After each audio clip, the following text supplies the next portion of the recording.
أعوذ بالله من الشيطان الرجيم بسم الله الرحمن الرحيم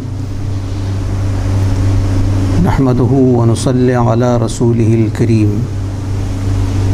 وعلى آله وأصحابه وإمنه الكريم الغوث الأعظم عبد القادر الجيلي وحزبه وبارك وسلم أما بعد فقال الله سبحانه وتعالى في قرآنه العظيم وكتابه القديم لقد كرمنا بني آدم ويقول الله سبحانه وتعالى في شان حبيبه المبارك إن الله وملائكته يصلون على النبي يا أيها الذين آمنوا صلوا عليه وسلموا تسليما اللهم صل على سيدنا محمد وعلى آل سيدنا محمد وأصحابه وبارك وسلم.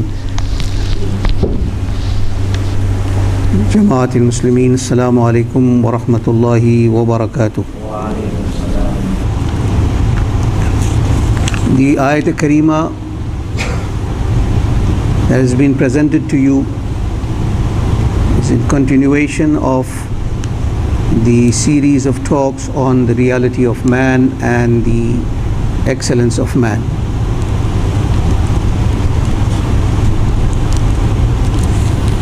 As I had mentioned to you previously, man is a constellation of amazing elements,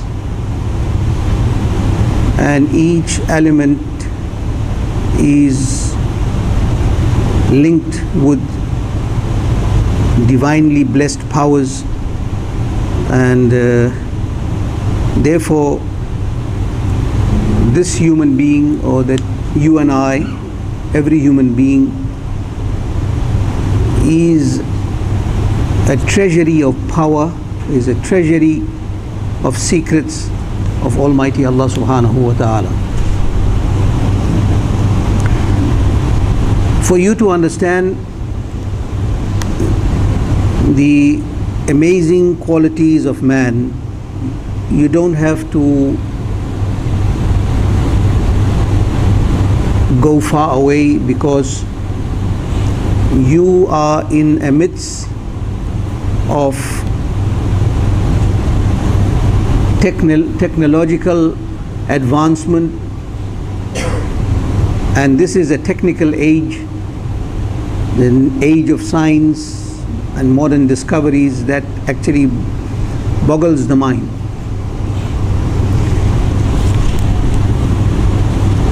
By these scientific discoveries,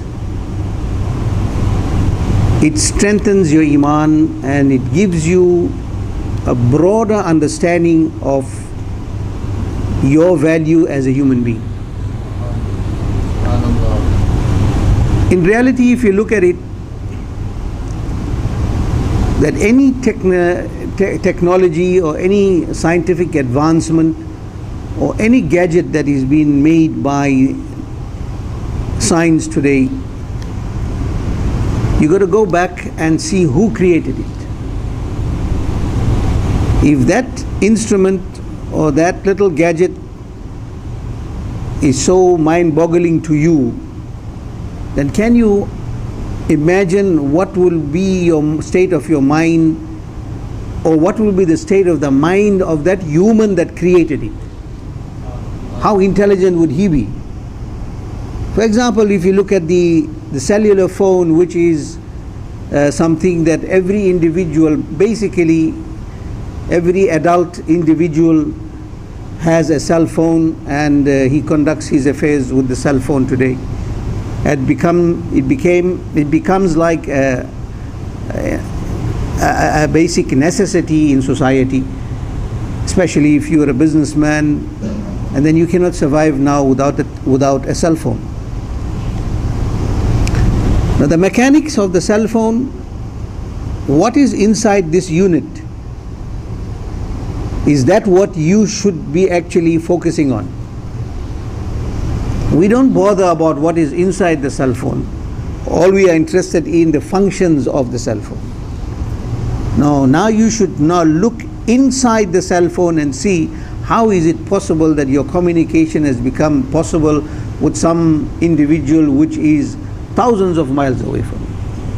Different countries, different borders, different locations and the most remote of places on this earth, you can find yourself communicating with this individual. If you now probe into this unit, firstly you must have knowledge about what is inside there. So now you can break it apart, you can dismantle the entire cell phone, but if you don't have any knowledge about technology, you will understand nothing. Each and every single part that is inside, each and every little IC or every little scientific part that is inside there, you must know what is the function of that. Until such time you don't understand what is this part for, what is that part for, what is this cord for, what is this IC for, what is this board for, then you will understand nothing. You now take all those parts, place it on top of a table, look at it, and take the image of all that and think that the mind that used its intellect and its knowledge to make those little parts, how intelligent that mind must be. Then you must understand that all the knowledge that is in those components of a cell phone was not made by anyone but a man. It was designed by a human being, it was made by a human being, and it was made for a specific function. Now those components will only function for what it was made for. It wouldn't do something on its own accord. Likewise, the mind was created by Allah subhanahu wa ta'ala. Intelligence is a reflection of the glorious qualities of Allah subhanahu wa ta'ala. That mind that got this concept and idea of making a cell phone was put in his mind by the tawfiq and guidance of Allah subhanahu wa ta'ala. That you have to accept. So, in reality, the mind of a human being cannot function without some sort of divine interference. Until such time it doesn't get the tawfiq and the guidance of utilizing its intellect, it will not function. So we come to a point where we have to accept a mind does not exist without the qudrat of Allah subhanahu wa ta'ala. A mind, the human mind, the intellect, the brain, the aql cannot function without some sort of enhancement from outside. That enhancement and that which is known as tawfiq of Allah subhanahu wa ta'ala comes to you from Allah subhanahu wa ta'ala. So in reality nothing exists, no knowledge, no intellect, no mind, not even a human being exists besides the existence of Allah subhanahu wa ta'ala. That is the source of all intellect, that is the source of all existence, and that's the source of all creation. Allah subhanahu wa ta'ala. Come back to that point. You'll have to come back to the source. The source of every excellence is Allah subhanahu wa ta'ala. Therefore, the Sufi masters always say, Allahu wala siwahu. That only Allah exists and besides Allah nothing exists. And whatever exists is the reflection and manifestation of the divine existence of Allah subhanahu wa ta'ala. This is a basic belief of Tawheed. You have to believe so, otherwise you will not progress spiritually. So,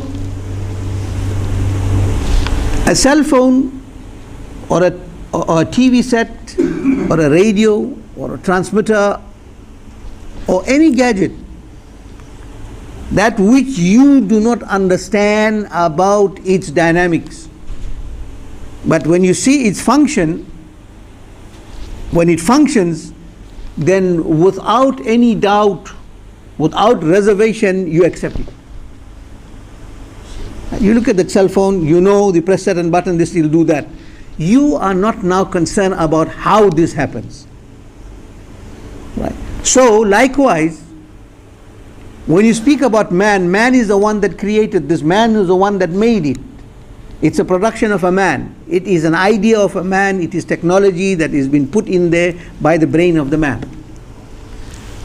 So likewise, nothing is more excellent and superior to the creation of Allah. Because the human intellect, the human mind's intelligence, there is no shores for it. It is vast, it is wide, and every little particle that is been created by Allah subhanahu wa ta'ala has got a use for it. Nothing has been created for no reason, and nothing has been created for no work. Allah subhanahu wa ta'ala says in the Quran, أَفَحَسِبْتُمْ أَنَّمَا خَلَقْنَاكُمْ أَبَثًا. Do you think that Allah subhanahu wa ta'ala created creation for no specific reason? Everything has got a reason. Now science is something that we unanimously accept, and we don't question science. Reason why we don't question is we are ignorant about science. All we see what science does, we accept it. How it does, how it's formulated its formulas, and how did he create all these ideas, we are not interested in that. Why? Because we don't know anything about science. Those who know about science, okay, they can probe into it because they have the knowledge about it. Now I would like to draw your attention to the fact that the first discord and the first problem and corruption and the first sin that took place in this universe is when the shaitan rejected Allah's command to make sajda to Sayyidina Nabi Adam. Nabi Adam was the first man, first human being Allah subhanahu wa ta'ala created, and he sent down on this earth. This has been mentioned to you in the previous series of this talk. And I mentioned to you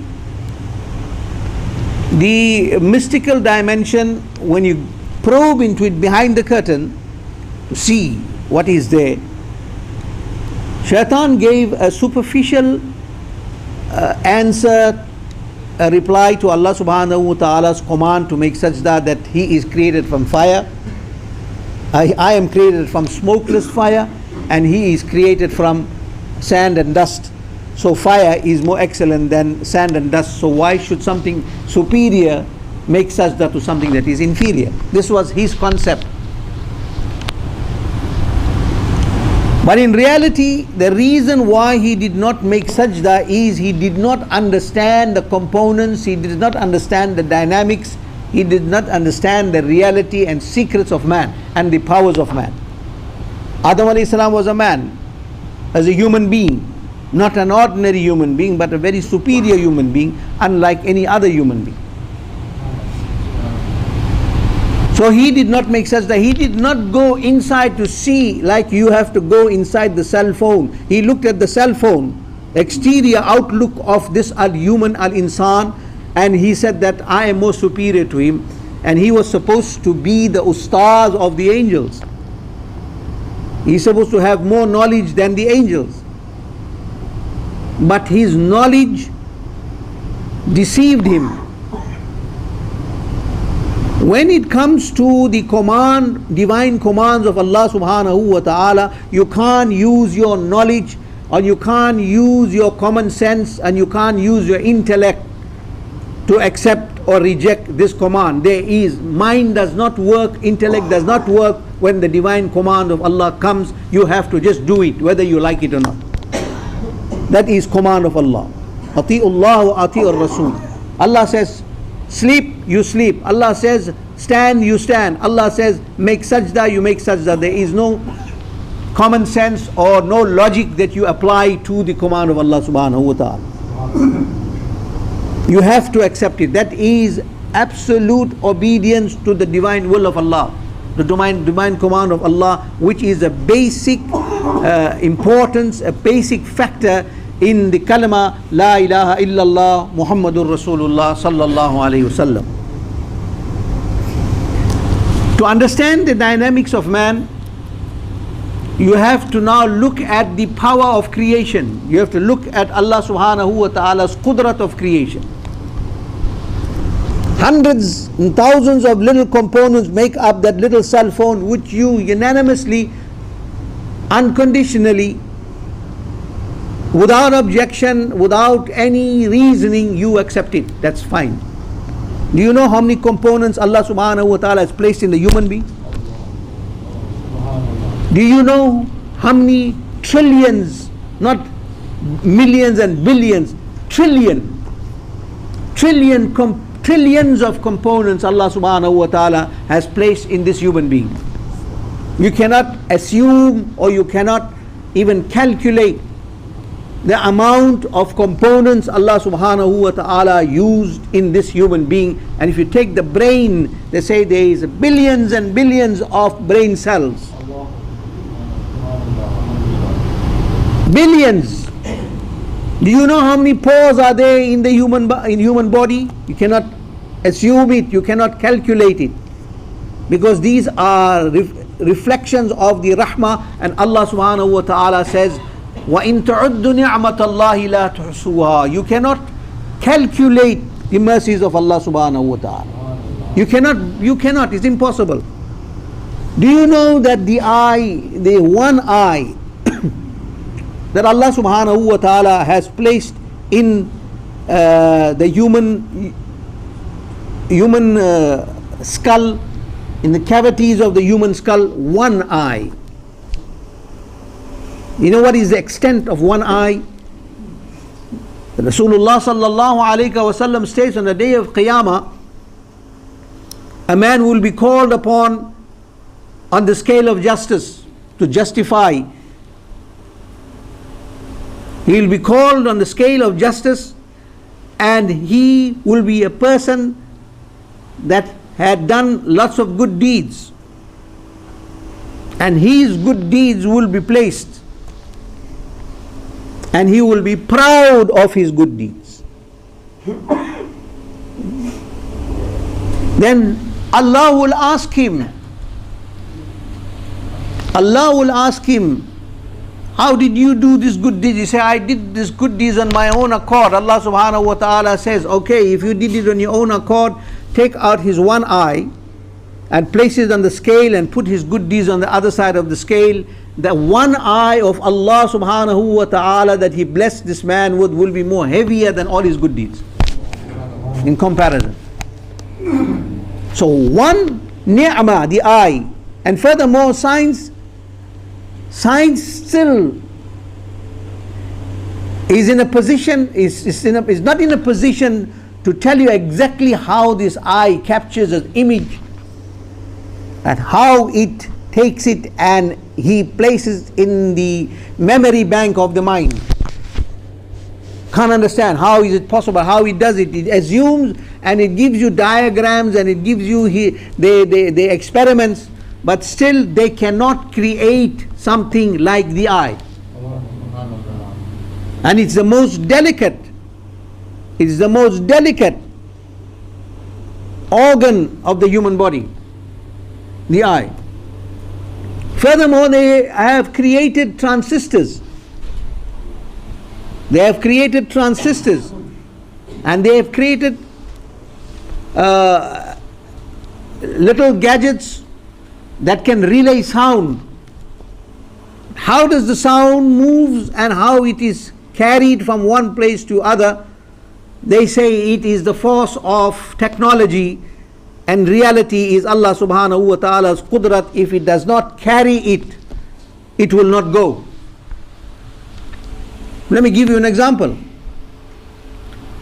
On the night of Barat, Laylatul Barat, 15th of Sha'ban al-Mukarram,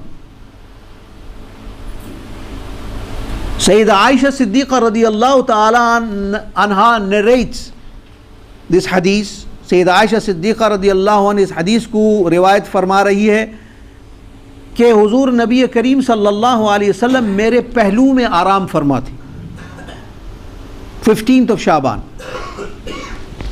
the night of Barat, Laylatul Barat, Shab Barat. He said, just then Nabi sallallahu alayhi wasallam slowly, cautiously, without disturbing his beloved wife Sayyida Aisha Siddiqa radiyallahu ta'ala anha, he got up. जाग गए, जाकर इस अंदाज से हटे कि सोने वाला उनके बगल में है, उनको कोई तकलीफ ना हो, no disturbance. Sayyida Aisha Siddiqa radiyallahu ta'ala anha says that the Nabi sallallahu alayhi wasallam got up. I was not asleep, मैं सो नहीं रही थी, मैं जाग रही थी. I was awake, and I watched that the Nabi sallallahu alayhi wasallam got up, went towards the door, opened it, and then he left for Janatul Baqi, Qabristan. Normal thought came in a mind, that which a woman will think, because there were many other wives besides Sayyida Aisha Siddiqa radiyallahu ta'ala anha. So उनके ख्याल में आया कि शायद हुजूर जैसा औरतें सोचती है, the nature of a woman, that maybe the Nabi sallallahu alayhi wasallam has got up to go to another wife, किसी और के पास जाना. This is how the nature of the woman is. So she said that I thought that which generally a woman will think, and I followed the Nabi sallallahu alayhi wasallam, and I found him go to Jannatul Baqi, and he was in a state of sajda. He making dua to Allah subhanahu wa ta'ala. And then when the Nabi was about to return,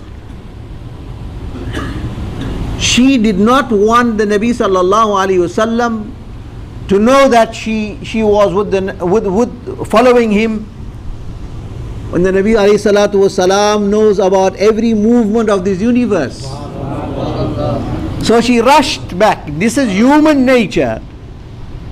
She believed that Nabi sallallahu alaihi wasallam knew, but by the force of human nature, she rushed back, meaning she ran back to her room, and because of running, her breath सांस फूलने लगा, and she came and lied down as she was lying in bed. Nabi sallallahu alaihi wasallam returned and he said to her, "Oh Aisha, why did you follow me?"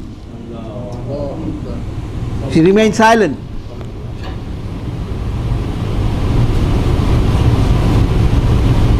And Nabi sallallahu alayhi wasallam said to her, "Do you think that Allah and His Rasul will oppress you? क्या तू समझती है कि अल्लाह और उसका रसूल तुझ पर जुल्म करेगा?" Sayyida Aisha Siddiqa radiyallahu ta'ala and kept quiet and said, "Ya Aisha, oh Aisha, if you did not follow me, why is your breath so heavy? तुम्हारी सांस क्यों फूल रही है इस वक्त अगर तू मेरे साथ में पीछे नहीं आई?" They said, "Listen." Nabi sallallahu alaihi wasallam said to her, "Listen. Jibreel came to me and he informed me." Information is given, verbal information. ये ज़बानी बात हो रही है. अब जब आदमी एक आदमी एक शख्स दूसरे शख्स को कोई अल्फाज या कोई खबर देता है तो उसकी आवाज़ फैलती है. Voice spreads out. If I have to give you a verbal message, obviously people around here, as far as my voice goes, will listen to the words. वो खबर सुनेगी. Sayyidina Rasulullah sallallahu alaihi wasallam says, when Jibreel came to me, he ordered me, he conveyed the message to me that Allah subhanahu wa ta'ala states that this night is a very excellent night. It's communicating, verbal communication between Sayyidina Jibreel and Sayyidina Rasulullah sallallahu alayhi wa sallam. And he said, "But Aisha, Jibreel relayed this verbal message to me, but he cut out his voice from you to listen. मैं जिब्रील की आवाज सुन सकता था, लेकिन तू जिब्रील की आवाज नहीं सुन सकती. How is that possible? ये कैसा मुमकिन है? How is it possible that a verbal message is given in presence of two people? One person is listening to the voice and the second person can't listen. And Rasulullah sallallahu alaihi wasallam says that I replied to Jibreel, and in my reply to Jibreel I cut off the sound from you and allowed Jibreel to listen to it. So sound waves, we're speaking about sound waves. You may think that how is this possible? I'll tell you very simple. How is it possible that while you are talking on a cell phone to somebody, and while you are talking a second call comes in? Second call comes in. Now while you are talking to one man, one person, this is vocal. It's a voice. You are speaking to one person on the same machine, on the same cell phone, and you get a second incoming call. You press one button, you put that man on hold. Press the button, you speak to the second person. The first person can't hear your conversation with the second person. And you put that man on hold, and then you speak to the first person, and now the first person is hearing your voice, the second person on hold, on your phone, linked to you, can't hear you. लेकिन उसका सवाल नहीं करते ये कैसा मुमकिन. लेकिन ये सवाल किया जाता है कि how did the Nabi sallallahu alaihi wasallam stop Sayyida Aisha from listening to it?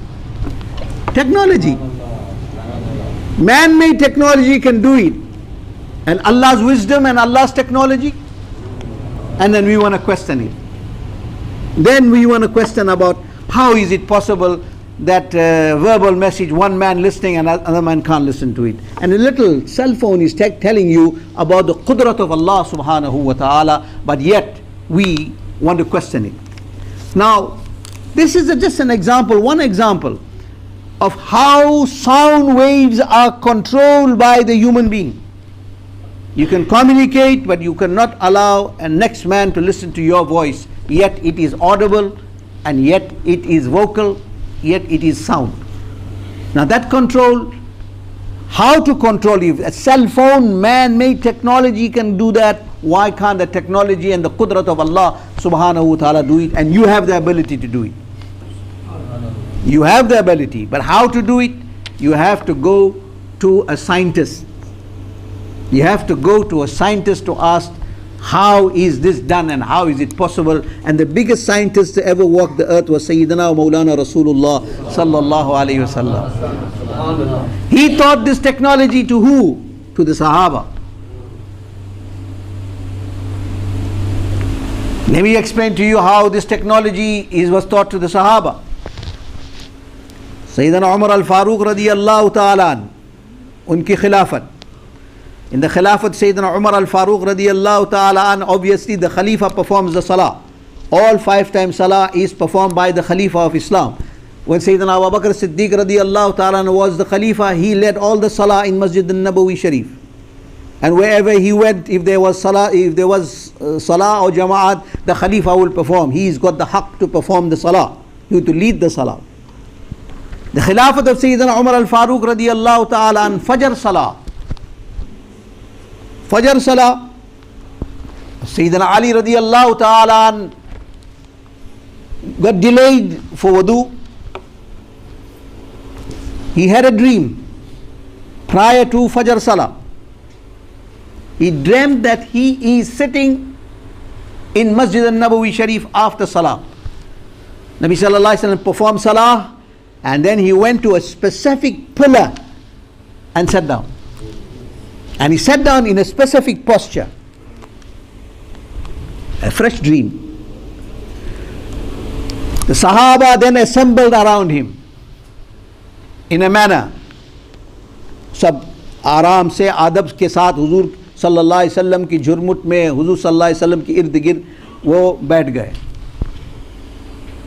Then suddenly a person comes with a tray of dates, खजूर के तश्त के ऊपर खजूरें लाकर हुजूर सल्लल्लाहु अलैहि वसल्लम की बारगाह में नजर की.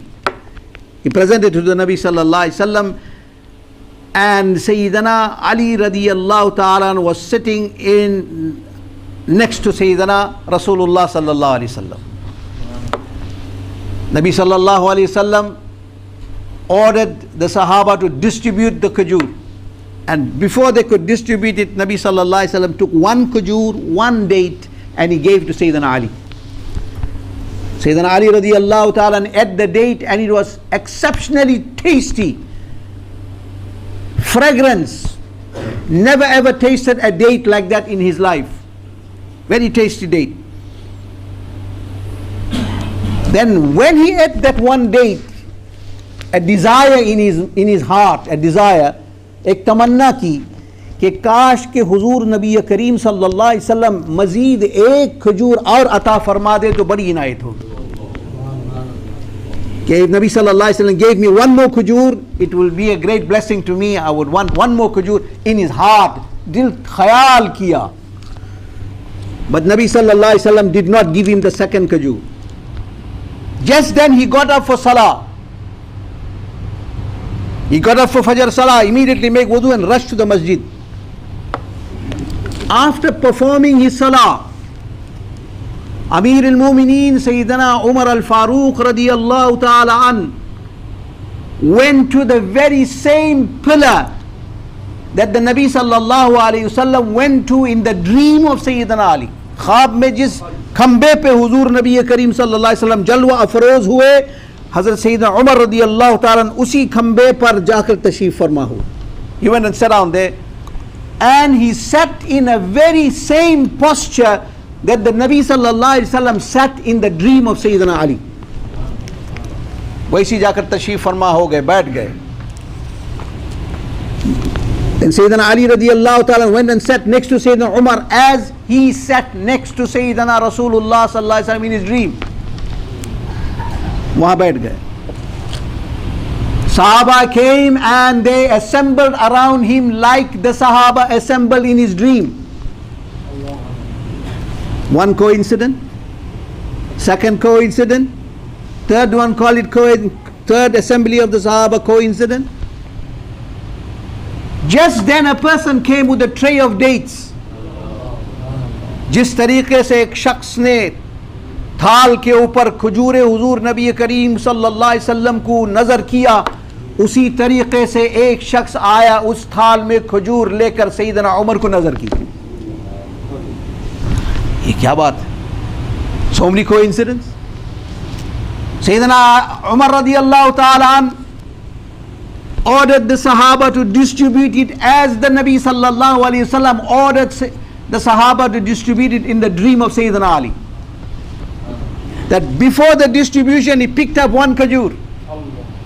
He picked up one khajur, one date, and he gave it to Sayyidina Ali radiyallahu ta'ala. Sayyidina Ali radiyallahu ta'ala फरमाते हैं क्या कि मैं कसमिया अर्ज करता हूँ, वो जो जायका मैंने पाया अपने मुंह के अंदर, अपनी ज़बान में, जिस खजूर को हुजूर नबी सल्लल्लाहु अलैहि वसल्लम ने मुझे अता फरमाया, वही खुशबू, वही जायका हज़रत उमर रज़ियल्लाहु अन्हु के खजूर में पाया. The same taste, the same fragrance. I felt that I ate when I ate the khajur that Nabi sallallahu alaihi wasallam gave me in the dream. The dates were distributed. लेकिन ख्वाब में मैंने तमन्ना की. In the dream I desired that Nabi sallallahu alaihi wasallam एक मजीद खजूर अता फरमा दे जो बड़ा करम होगा. That was in my dream. But here I did not have the desire in my heart, but I expressed it to Sayyidina Umar. Hey Umar, मजीद एक खजूर अता फरमा दे. Now I said, hey Umar, hey Amir al-Mu'mineen, मजीद एक खजूर अता फरमा दे, इनायत होगी. सैयदना उमर रदियल्लाहु ताला फरमाते हैं कि अगर ख्वाब में नबी करीम सल्लल्लाहु अलैहि वसल्लम तुझे दूसरा खजूर दे देते तो भी उमर दे देता, लेकिन चूंकि हुजूर ने नहीं दिया इसलिए उमर भी नहीं देगा. अल्लाहु Akbar. If the Nabi sallallahu alaihi wasallam gave you a second date in your dream, then Umar would have given you a second date. But since the Nabi did not give you, how can Umar go past that authority of the Nabi sallallahu alaihi wasallam? Sawal ye paida hota hai, how did Sayyidina Umar radiyallahu ta'ala know a fresh dream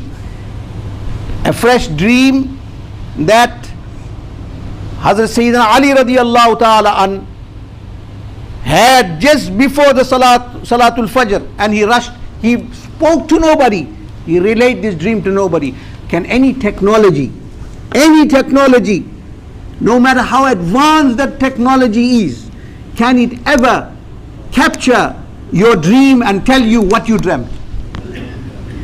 Never would a technology be created of this nature that will tell you what is in your dream. But the technology that Allah subhanahu wa ta'ala has placed in the human being is that it can pick up any concealed thing, no matter it is a dream or whether it is in a womb of a woman, or whether how concealed it may be. This man, al-insan, Allah has given him those qualities and that technology and power to perceive anything that is hidden in this entire universe. That is you, al-insan. Insan ke tu? Do you know what is the dynamics of insan? Do you know what is your value? Do you know what is your powers? But it's lying dormant in you. It is there, but you are not utilizing. It's like diamonds that are deep down in this earth. They are everywhere. Wherever Allah subhanahu wa ta'ala ordains there's diamonds, there's minerals, there's whatever Allah subhanahu wa ta'ala has concealed in this earth. You have to apply the technology. You got to go through that hardship and mine it. It's difficult. Mine it and you take it out. If you find it, it's still of no value until such time it is polished. Where do you find these scientists? Where do you find all these personalities, geologists that tell you about where you can find? You will find it in the khanqahs, you will find it at the mazar, you will find it at the zawiyas of the awliya and salihin, who are the real scientists of Allah subhanahu wa ta'ala that can reveal things that are concealed to the human eye. These awliya Allah salihin. Huzur Mufti-e-Azam, Qutbe Alam, my Pir Dastagir, my Pir o Murshid, was a Ghousul-Waqt. Allahu Akbar. If you had to see him for one simple glance, then you have realized and you have been blessed with the vision of somebody who is a close friend and a blessed man and a blessed wali of Allah subhanahu wa ta'ala. Such awesome personality he had. One of his poor murids, one of his very poor murids in Benares, he was a laborer. He used to work during the day, earn the money in the evening, bring it home, and then go and buy some vegetable or buy some food to cook. Day-to-day earnings. That's how it is that the laborers you earn in the Indo-Pak subcontinent. You work during the day, you get your money, then they take the money, they go to the market, then buy something, then take that and go home, and the food is only cooked about 8-9 o'clock at night. That's a normal procedure. Poor man living in a little small 1-bedroom home, a shack. During the day he was working, tired. Now he comes at home in the night and he sleeps. But he had ardent love for his Murshid. He was a devout servant of his Murshid-e-Kaamil. And he's sleeping. Where is the Sheikh? The Sheikh is hundreds of miles away in his town. This is late at night, fast asleep. In his dream, the Murshid-e-Kaamil says, get up. Get up, the thief is in your house and he has bundled your things. चोर तेरा घर में घुस गया, तुम्हारा सामान को इकट्ठा समेट कर एक थैली के अंदर डाल दिया, अभी ले जाने वाला है, उठ, get up. The man is tired. You know, when you're very tired, okay, he saw the dream, he didn't pay attention, he slept, carried on sleeping. The second time he is informed by the Murshid-e-Kaamil, get up. And at that time the thief was in the house. He had taken all his goods, whatever he could, in from that room, and he put it into a sack, and he was about to leave with the sack. The second time he paid no attention. The third time the Murshid shook him. He shook him. Now obviously when a person is, if you can't get somebody up by word, by voice, you shake him up. When he shook him, he felt the shake and he got up. The Murshid told him, get up. Now when he got up and he looked, he saw that the thief was there with the bag on his back and he screamed. When he screamed, the thief got frightened, he left the bag and he ran away. I would like to know, a man is in, for example, if he is in Cape Town and there is some theft taking place in your house, how would he find out that this is happening? The Murshid-e-Kaamil, Pir Dastagir, Huzur Mufti-e-Azam, Qutbe Alam radiyallahu ta'ala, and is informing him from those, the far distant place from his town, and late at night, that this is what's happening in your home. Get up. So how does this super enhanced qualities found in the human being? Inshallah tabaraka wa ta'ala, we will speak on this maybe for another week or two, and then I will explain to you the methods that you apply for inner spiritual purification. The idea is that you have to cleanse yourself. You cannot look at the image on a dirty mirror. Our hearts are dirty with sinning. गुनाहों के वजह से हमारे दिल के आईने में गर्द गुबार है. गर्द गुबार के वजह से कोई शक्ल सूरत आईने में नज़र नहीं आती जब तक उसको साफ नहीं किया जाए. And the way of cleansing the heart, insha'Allah ta'ala, I will give you the formulas that has been given to the ummah by the scientists, spiritual scientists of Allah subhanahu wa ta'ala. वो किस तरीक़े से इनकी तस्किया की, इनके दिल को कैसा साफ़ किया, वो सब तरीक़ा इंशाअल्लाह आपको मैं आते जुमा और आने वाले जुमे इंशाअल्लाह अगर खुदा तौफीक दिया तो मैं वो सब आपको समझाऊँगा. Then you go and apply it.